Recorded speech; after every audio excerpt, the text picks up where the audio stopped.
सभी को नमस्ते। मेरा नाम है श्रीकांत। आज मैं हूँ पुणे के प्रसिद्ध आगा खान पैलेस पर।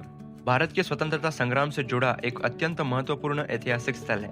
इसका निर्माण वर्ष 1892 में सुल्तान मोहम्मद शाह आगा खान द्वारा किया गया था। मूल रूप से यह एक शाही निवास था, लेकिन 1942 में इसका इतिहास पूरी तरीके से बदल गया। भारत छोड़ो आंदोलन के दौरान ब्रिटिश सरकार ने महात्मा गांधी और उनके साथियों को यही नजरबंद रखा था।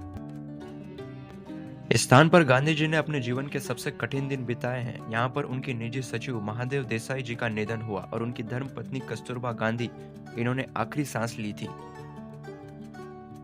गांधी जी ने इस महल में 2 साल बिताए हैं और इन 2 वर्षों में यह महल राजनीति, विचारों, आत्मचिंतन, संघर्ष और व्यक्तिगत दुख का साक्षी बना। इसी दौरान गांधी जी ने यहाँ पर 21 दिनों का ऐतिहासिक उपवास रखा था, जिसका उद्देश्य केवल राजनीतिक विरोध नहीं बल्कि नैतिक शक्ति के माध्यम से ब्रिटिश शासन को चुनौती देना था। इतिहास समझने के लिए कभी कभी हमें सिर्फ किताबें नहीं बल्कि उन स्थानों तक पहुंचना पड़ता है जहां वह इतिहास घटित हुआ था। आज की इस यात्रा की शुरुआत एक साधारण सफर से होती है। रेल की पटरियों पर दौड़ती एक ट्रेन, शहर की भीड़ से गुजरती मेट्रो और रोजमर्रा की जिंदगी में व्यक्त लोग।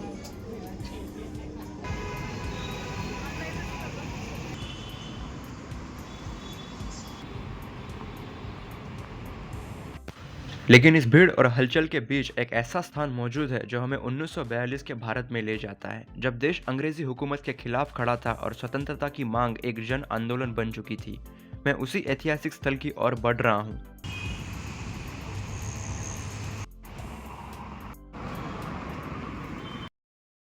आखिरकार हम पहुंच चुके हैं पुणे के उस ऐतिहासिक स्थल पर जिसने भारत के स्वतंत्रता संग्राम के एक महत्वपूर्ण अध्ययन को अपने भीतर संजो रखा है। पर्यटक तस्वीरें खींच रहे हैं, परिवार अपने बच्चों के साथ परिसर में घूम रहे हैं, लोग इस ऐतिहासिक इमारत को अपने कैमरे में कैद कर रहे हैं। चारों ओर हरियाली है, साफ सुथरा प्रारंभ और ऊंचे पेड़ और शांत वातावरण। आज यहाँ लोग इसे एक ऐतिहासिक स्मारक के रूप में देखते हैं, लेकिन 1942 में यह दृश्य बिल्कुल अलग था। यहाँ पर्यटक नहीं बल्कि पहरेदार मौजूद थे, तस्वीरें नहीं बल्कि निगरानी होती थी। यही शांत बगीचे कभी एक स्वतंत्रता सेनानी के समिति कदमों के साक्षी बने हैं। यही रास्ते जहां आज लोग स्वतंत्रपने घूम रहे हैं लेकिन नियंत्रित गतिविधियों का हिस्सा थे। समय बदल चुका है, लेकिन यह स्थान अभी भी भारत के स्वतंत्रता संग्राम की एक महत्वपूर्ण यादों को संजो रखा है।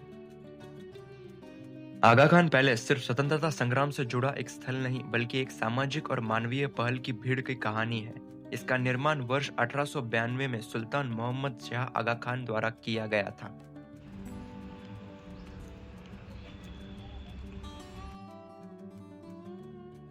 उस समय पुणे और आसपास के क्षेत्र में भीषण अकाल पड़ा था। हजारों लोग बेरोजगार और भूखे थे। ऐसे समय में इस महल का निर्माण रोजगार उपलब्ध कराने के उद्देश्य से बनाया गया था। लगभग 5 एकड़ के अधिक्ष में फैला यह भवन इंडो सैरसिनिया वास्तुकला शैली का एक उत्कृष्ट उदाहरण है। ऊंची मेहराबें, विशाल बरामदे और संतुलित संरचना इसे एक शाही निवास का रूप देती हैं। आज आगा खान पैलेस के मुख्य द्वार के केवल भारतीय ही नहीं बल्कि विदेशी पर्यटक भी दिखाई देते हैं। कुछ लोग इसकी वास्तुकला देखने आए हैं, कुछ भारत के स्वतंत्रता संग्राम को समझने और कुछ उस व्यक्ति से जीवन से जुड़ने जिसका प्रभाव सीमाओं से परे था। महात्मा गांधी के विचारों ने केवल भारत तक सीमित नहीं रहे। अहिंसा और सत्याग्रह की उनकी नीति ने विश्व स्तर पर कई आंदोलन को प्रेरित किया।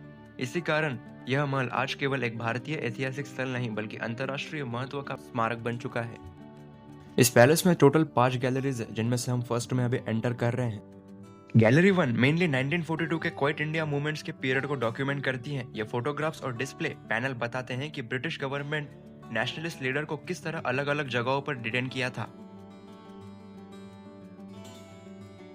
आगा खान पैलेस को उस समय के डिटेंशन सेंटर के रूप में यूज किया गया था, स्पेशली महात्मा गांधी और उनके क्लोज एसोसिएट्स के लिए। इस गैलरी में क्रोनोलॉजिकल ऑर्डर्स में इमेजेस लगाई गई हैं, जिससे विजिटर्स को 1942 से 1944 तक इवेंट्स के क्लियर टाइमलाइन समझ में आए।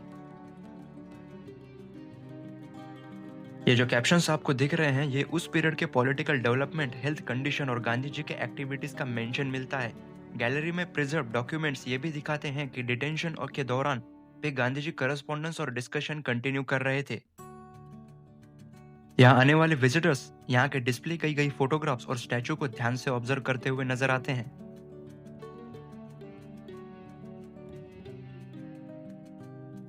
इस फोटो में 1942 के क्रिप्स मिसॉन से जुड़ी एक हिस्टोरिकल मीटिंग को डॉक्यूमेंट किया गया था।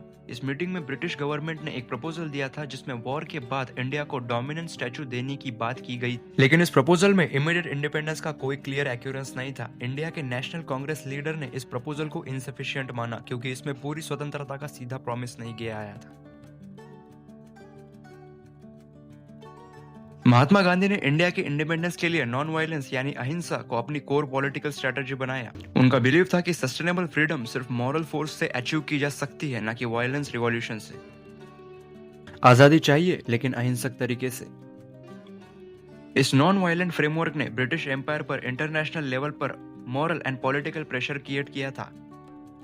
इस सेशन में महात्मा गांधी जी की एक स्टैचू रिप्रेजेंट की गई है जिसमें वो एक छोटे बच्चे को अपनी बाहों में उठाए हुए दिखाई देते हैं।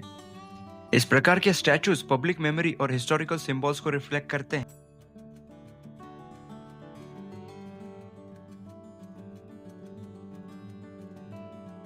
फाइनली हम गैलरी 2 में एंटर करते हैं। 1942 में भारत छोड़ो यानी क्वाइट इंडिया का संदेश देश भर में फैला गया था।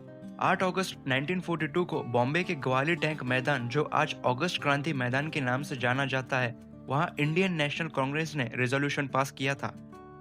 इसके बाद गांधी जी ने मास मोबिलाइजेशन के लिए पब्लिक अपील की। ब्रिटिश गवर्नमेंट ने तुरंत एक्शन लेते हुए कांग्रेस के टॉप लीडरशिप को अरेस्ट किया।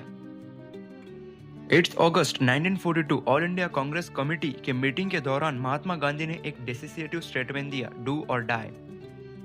यह स्टेटमेंट क्वाइट इंडिया मूवमेंट का सेंट्रल मैसेज बन गया। इसका ऑब्जेक्टिव था कि ब्रिटिश रूल को तुरंत समाप्त करने के लिए मास सिविक रेजिस्टेंस को आइडेंटिफाई किया जाए।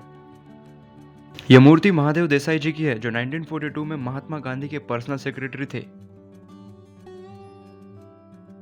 वाटिका 3 यानी गैलरी 3 में एंटर करेंगे। 7 छात्रों की कुर्बानी, जिसे 7 स्टूडेंट सैक्रिफाइस के नाम से भी जाना जाता है। क्वाइट इंडिया मूवमेंट के दौरान कई स्थानों पर स्टूडेंट्स ने भी एक्टिव पार्टिसिपेशन किया। पुलिस फायरिंग और रिप्रेसेशन के इंसिडेंट में कुछ जगहों पर 7 छात्रों ने अपनी जान गंवाई, जो यूथ के इन्वॉल्वमेंट का एक सिग्निफिकेंट एग्जाम्पल माना जाता है। सेंट्रल लीडरशिप के अरेस्ट होने के बाद भी आंदोलन ग्रास रूट्स लेवल पे कंटिन्यू रहा। स्टूडेंट्स, वर्कर्स और लोकल ग्रुप ने डिसेंट्रलाइज्ड रेजिस्टेंस के थ्रू मूवमेंट को एक्सपांड किया। Local leaders, students, trade union और rural communities in independence initiative के थ्रू प्रोटेस्ट ऑर्गेनाइज किए। कम्युनिकेशन के लिए पैम्पलेट, सीक्रेट मीटिंग्स और अंडरग्राउंड नेटवर्क का यूज किया गया। कई स्थानों पर रेलवे, टेलीग्राफ लाइन और एडमिनिस्ट्रेटिव ऑफिस को टारगेट कर सिंबॉलिक रेजिस्टेंस भी देखा गया है। मूर्ति के हाथ में करेंगे या मरेंगे, यह स्लोगन दर्शाया गया है, जो 1942 के क्वाइट इंडिया मूवमेंट का सेंट्रल मैसेज था। सेक्शन में एक रेडियो और एक आर्चिवल वीडियो फुटेज डिस्प्ले की जा रही थी, जो आप अभी देखेंगे।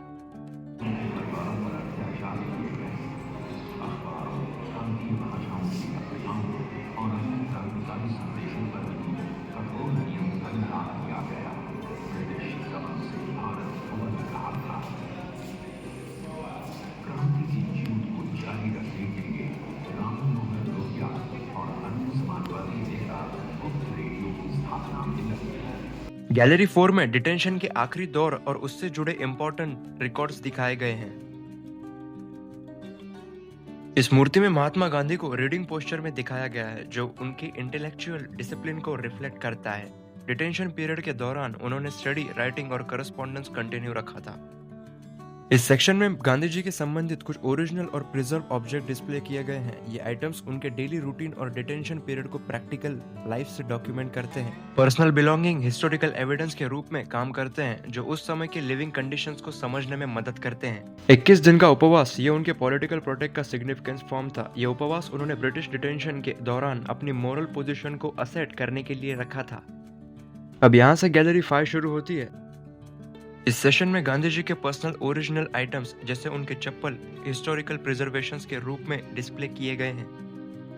इस तरीके के ऑब्जेक्ट्स उनके सिंपल लाइफस्टाइल और मिनिमलिस्टिक लिविंग फिलोसॉफी को डॉक्यूमेंट करते हैं। गैलरी 6, ये गैलरी कस्तूरबा गांधी और महात्मा गांधी के जीवन और उनके शेयर्ड पब्लिक लाइफस्टाइल को दिखाती है। बापू की सामाजिक, राजनीतिक और आध्यात्मिक संघर्ष सदैव बराबर की साझेदार थी।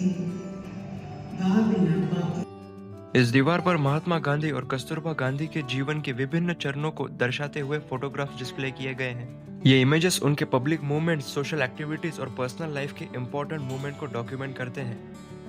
हमें अपनी भूलों को बड़ा करके देखना चाहिए। We should magnify our own errors.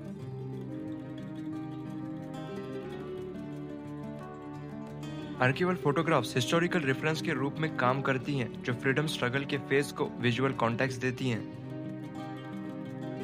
यहाँ कस्तूरबा गांधी की फोटोग्राफ पर माला अर्पित की गई है, जो उनके मेमोरियल रिप्रेजेंटेशन को दर्शाती है। उनका निधन 22 फेब 1944 को आगा खान पैलेस में ही हुआ था।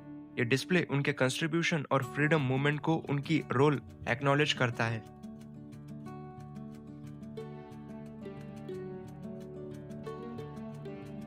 आदर्श जीवन संगिनी शब्द कस्तूरबा गांधी के जीवन और उनके पब्लिक रोल को हाईलाइट करता है। उन्होंने महात्मा गांधी के साथ सोशल रिफॉर्म मूवमेंट और फ्रीडम स्ट्रगल में एक्टिव पार्टिसिपेशन की थी। ये फिर से उनके सपोर्टिव और पार्टिसिपेटिव पार्टनरशिप को रिप्रेजेंट करता है। फाइनली हमारे पांचों गैलरीज कंप्लीट हो चुके हैं। अब हम बढ़ेंगे समाधि की ओर। यह पथ समाधि स्थल की ओर ले जाता है, जहां महात्मा गांधी और कस्तूरबा गांधी की मेमोरियल स्ट्रक्चर स्थित है।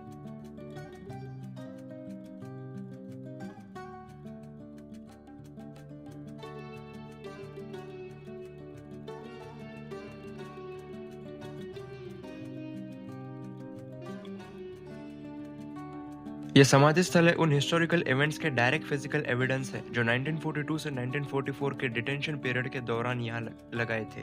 समाधि का निर्माण उनकी मेमोरी को प्रिजर्व करने और फ्रीडम स्ट्रगल के चैप्टर को इंस्टीट्यूशनल रिकॉग्नाइजेशन देने के लिए किया गया। यह स्थल केवल एक मेमोरियल स्ट्रक्चर नहीं है, बल्कि भारत एक इंडिपेंडेंस मूवमेंट के एक क्रिटिकल फेज के डॉक्यूमेंटेड लैंडमार्क है।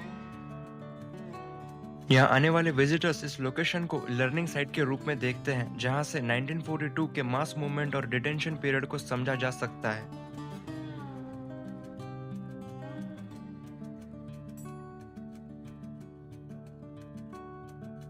आगा खान पैलेस भारत के एक फ्रीडम स्ट्रगल का एक महत्वपूर्ण चैप्टर का साइलेंट विटनेस रहा है।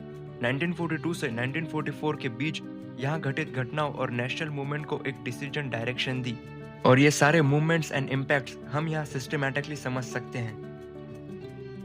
मैं उम्मीद करता हूँ ये हिस्टोरिकल जर्नी आपको इन्फॉर्मेटिव लगी होगी। श्रीकांत डॉक्यूमेंट्रीज को सब्सक्राइब करना। श्रीकांत यहाँ था।